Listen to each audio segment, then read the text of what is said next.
What if your dream home could save the earth?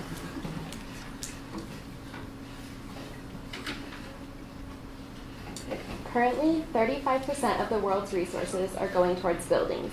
Buildings also consume 40% of our energy, 12% of our drinkable water, and produce 40% of our carbon dioxide emissions. These pretty staggering statistics are what basically caused us to look more into how we can live more sustainably. Now we're going to look at the effects that urbanization is having in real time.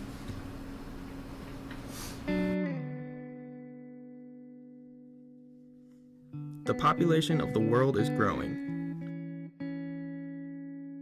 More and more people are choosing to live in cities over rural areas or suburbs. And that can be good.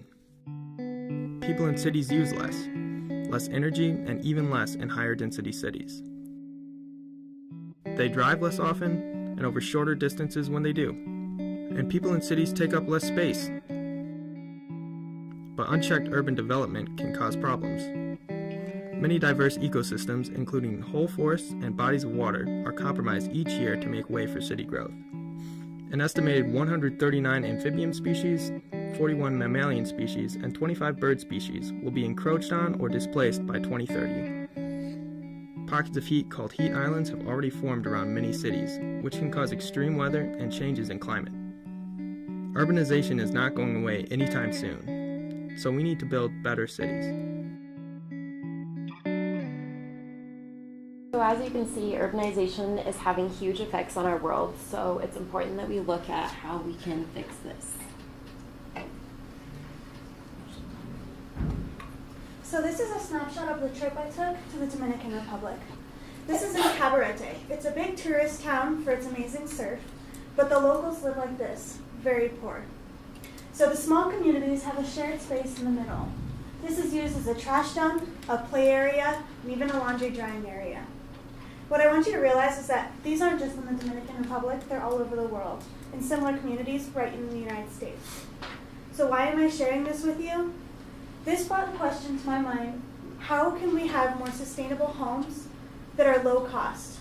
For our increasing population, how do we have affordable, sustainable living situations for everyone?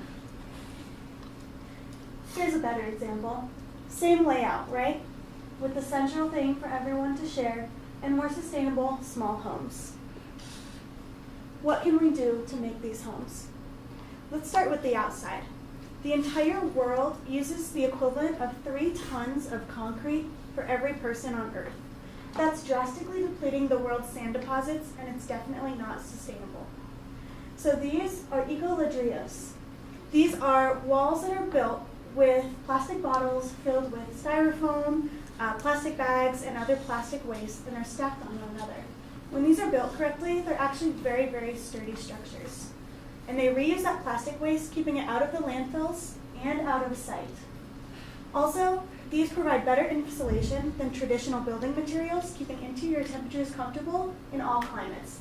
And they're also earthquake resistant. Now let's take a look at another design option. Solar shingles and solar panels are becoming increasingly more popular over the past few years and have decreased in price over the past few years as well, making them more affordable for a wide variety of people. For instance, if you install 350 shingles on your roof, that can cut your electricity bill by 40 to 60%. That's some pretty huge savings, as well as if you take into account the local, federal, and state incentives that will help offset the costs if you get tax breaks reoccurringly. Now let's take a look at the heart of the home, the kitchen. It's important to note that over 25% of the energy used in your home is used in the kitchen. So how can we reduce this? First, buy more energy efficient appliances that cut down on both your electricity and water usage. Another way that you can cut down on electricity usage is by buying a smaller fridge and freezer. If you have a smaller fridge and freezer, you will be forced to buy only the food that you can eat, and you won't be throwing away excess food at the end of the week.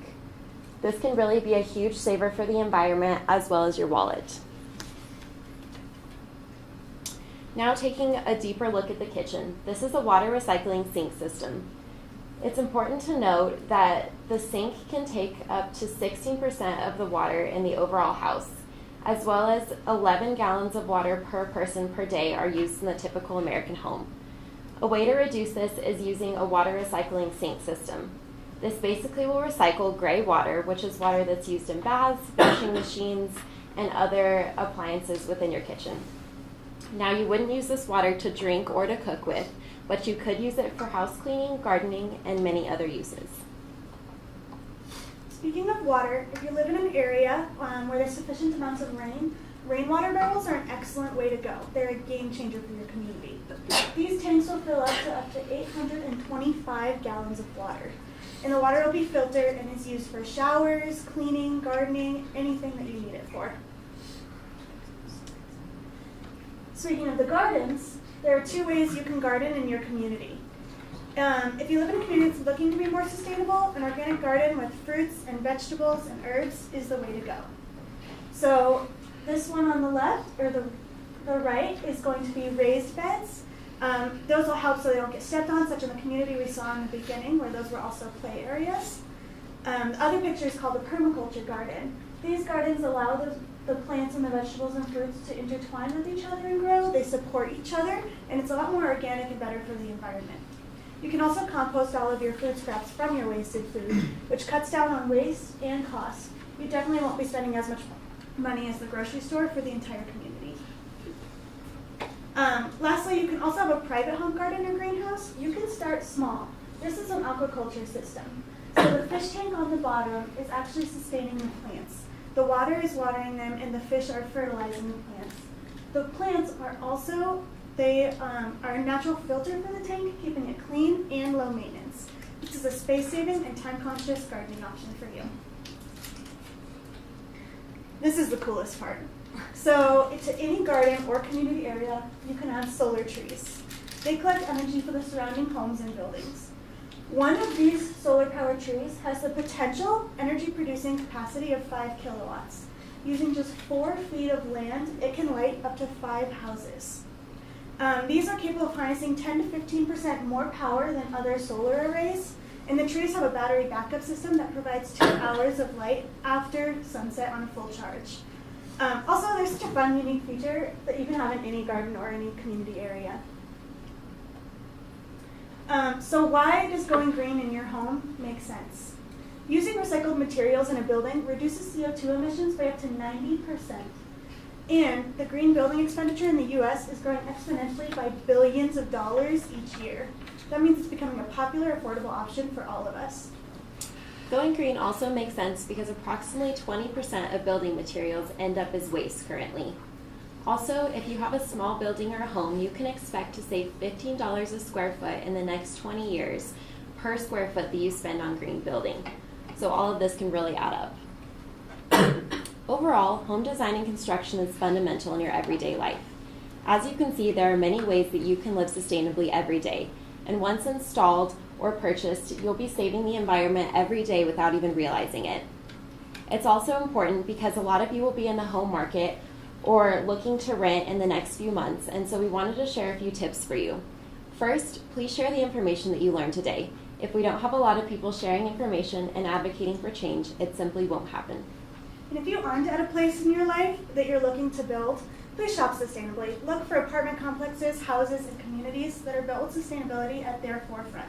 Then build your first home with the environment at the forefront of your mind. It'll make you feel good to know you're living an environmentally friendly life, and it'll provide you with an outlet to teach your children, other family members, or friends the importance of sustainable living. Oh, sorry, we lost everything. Also, remember, we're all sharing the same earth.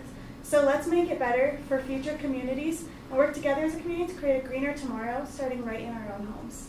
Thank you.